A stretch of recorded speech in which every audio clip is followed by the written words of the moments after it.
Hello world, Lydia here. So patch notes for OB41 came out today for Paladins. So I'm going to do a really quick video on kind of first impressions on these new changes. The patch notes really aren't that long, so this is going to be a really quick video.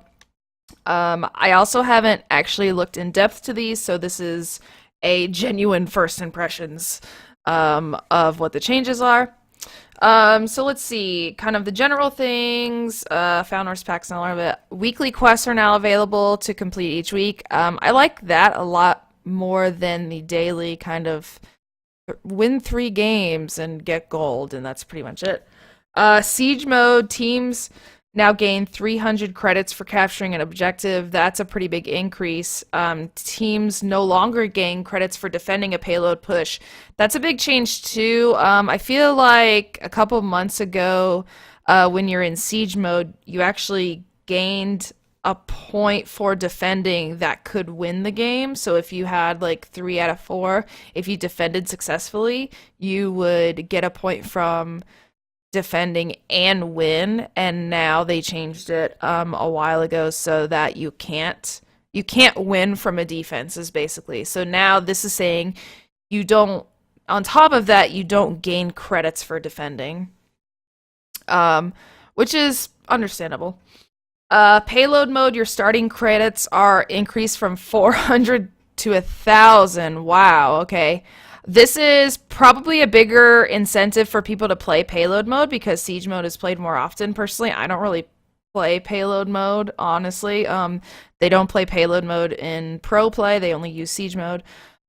Increased credit spooling in payload from 1 to 2 credits every 1 second. So a lot of the credit increase, again, is probably more of an incentive for people to play payload mode. That way, you can get more items quicker. Let's see, this is a lot of minor changes. Using a spray will no longer put you in combat. Okay, so I guess that means you can use a spray while you're on your mount. Deployables. Oh, okay, deployables show outlines like players, so you'll actually be able to see turrets through walls. That's cool. Add improvements to the display for player names and health bars. I know there was a lot of complaints about that recently, about how they used to look and how they look now.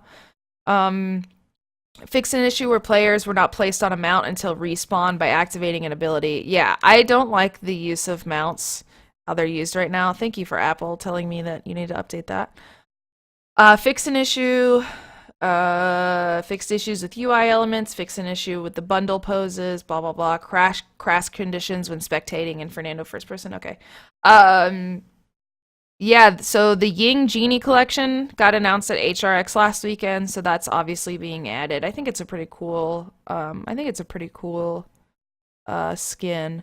That's one thing that I think the game is severely lacking is good skins. A lot of the skin combinations are just different color combinations. Like, why am I going to spend this many gems just so Kinessa's tape is pink instead of white? Like, that's really nothing. And the actual really cool skins, like that one Ruckus skin that I can't think of what it's called off the top of my head. It's ridiculous to pay for unless you're a pro player.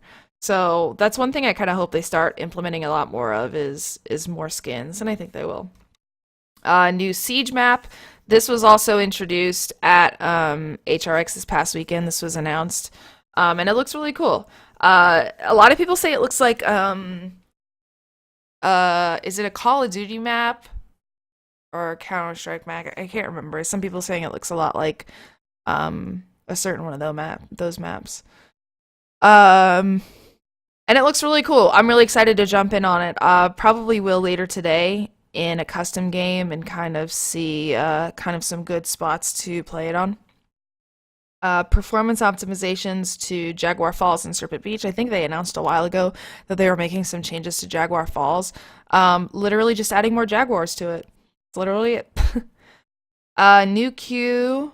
Oh, a new queue, test queue. Oh, that's cool.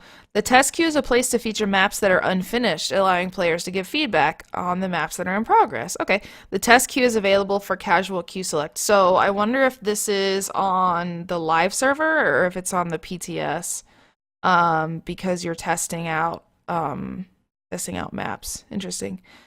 Maps available in OB41, Atrium District and Undercity. Oh, okay, cool. So they're doing map rotations. That's interesting. Very few games do that, so I like that.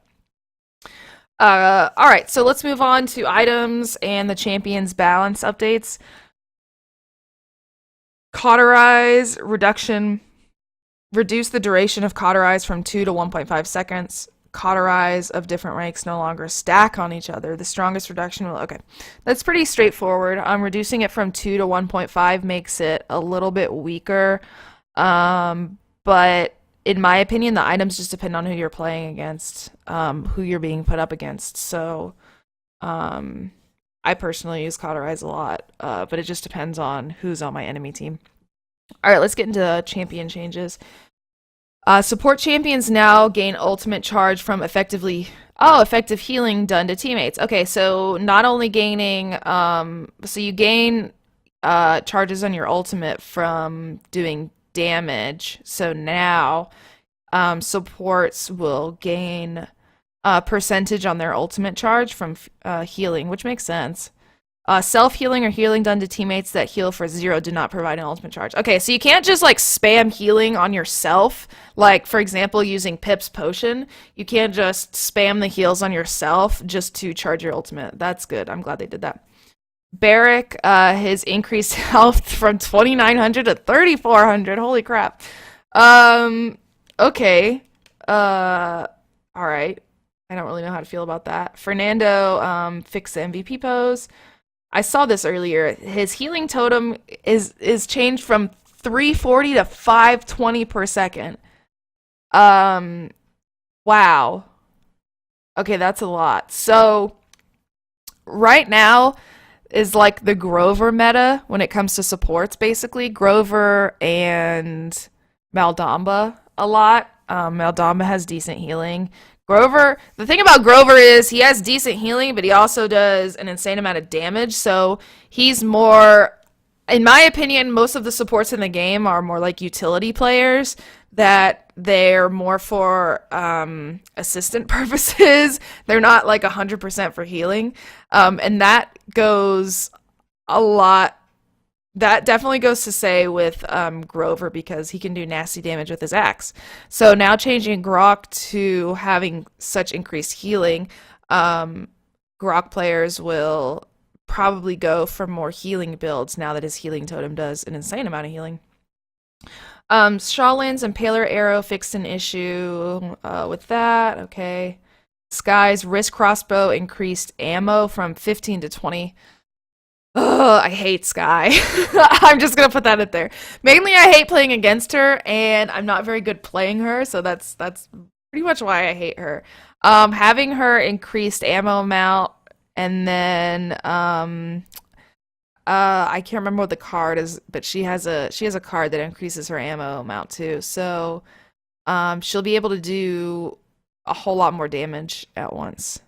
So that's a pretty big buff for her. A lot of these are buffs. I'm not really seeing any nerfs. I'm not really seeing any nerfs so far, so this is just balance buffs. All right, Tyra increased from 2,200 to 2,400. Okay, great. 2,200, she was on the lower scale of her health. There are a handful that have 2,000, but 2,200 is fairly low at the bottom. So moving her up to 2,400 makes her a little bit scarier. Nade Launcher changed the text instances of grenade. Okay. And they changed a card. They changed a tooltip error with Salamander Hide. Okay. So yeah, Tyra buff, which is kind of surprising, buffing her right after she was released. But she also, she really wasn't played that much at HRX. I think, the Chinese team, I can't remember the name, Dragon something. I think they were maybe the only team to play her. Someone will correct me if I'm wrong, I'm sure. But she hasn't really been seeing a lot of pro play, so I don't know if that's the reason for the increase, or maybe they just want her to be a little more, be able to jump in and do a lot more damage instead of trying to snipe, even though she can't. I don't know, but that's interesting. That's a pretty big buff for her as well. Victor fixes MVP pose. Okay, Ying fixed the 2017 convention. Okay, so let's see. The too long didn't read version is Roke's healing totem, Sky's ammo, and Tyra's increased health. Those are probably the biggest changes. Oh, and Barrack's increased health. Yes, excuse me. Those are really not played a lot, so that's probably the reason. Sky probably more than Tyra and Barrack, more than anyone. So just a lot of kind of major buffs for champions that are minorly played. And the new map. The new map is going to be really cool. Like I said, I'm going to jump on it today and probably put some first impressions out about Stonekeep, so I'm really excited for that. I believe there was a leak about a new champion coming soon. I'm not really sure when that's going to be released, but the Ying skin and the Stonekeep map were the major announcements from HRX. So, alright, so those are my first impressions on the patch notes for OB41. I'm really excited to jump in and see how these changes are going to affect the game. If you like this video, please hit the subscribe button, like, and comment down below. We'll see you next time.